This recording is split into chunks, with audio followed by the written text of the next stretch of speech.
What's up, guys? Doing an injector swap on a 2011 LML.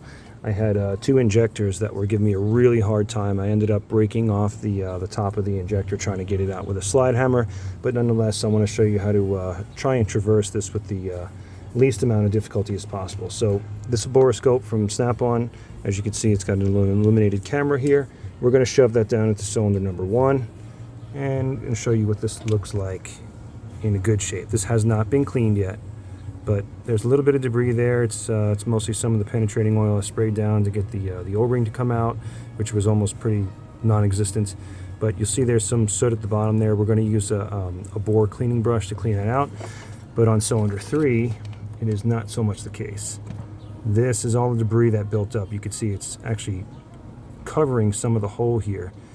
The washer is still down in there. You can see the little edges, those little nipples sticking out from the edge of the washer. That's how you know the washer's still there. Now the cylinder previously, the washer was not there. Let me go back to that cylinder.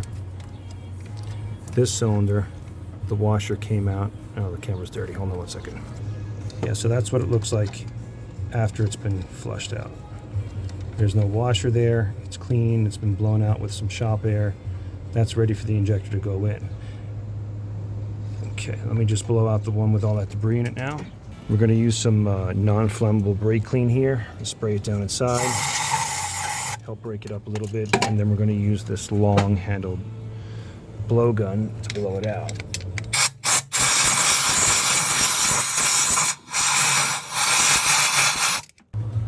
Alright, so we're back down there again in that same cylinder with all the debris in it. The washer is there. You can see those 4 nipples sticking off the edge there of the crush washer. That's what grabs the nozzle of the injector. So I'll show you a trick to get that out. So I take a 5/16 reamer on the end of a pair of vice grips and I shove it down in there. And you'll feel it grab the base, give it a little twist,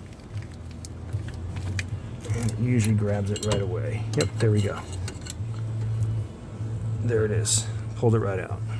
It's important to make sure you got all the washers on all 8 of your injectors, because you do not want to double up on those washers. It creates a very bad situation, and 9 times out of 10 it'll blow out the washer, cause a lot of damage to the injector and the bore. So these are the bore cleaning brushes. One of them here is from Alliant Power. I don't know which the other one's from, probably Lyle or something. But you take these and you shove them down into the bore. You give them a little bit of twisting action back and forth. It cleans out the base and it cleans out the bore all the way down for the O-ring on the side of the injector. Then you spray it with some brake clean again, and then you blow it back out with your shop air. All right, so I've used the bore cleaning brush, some brake clean, blew it out again. We're going to shove the borescope back in there, and it looks like we're pretty good.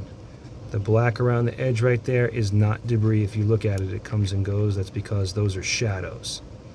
It's the little shiny spots at the base there, but it is not debris, so don't drive yourself crazy trying to get that off.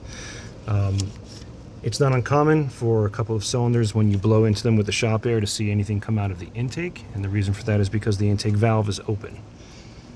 That's it. Hope this helps you guys.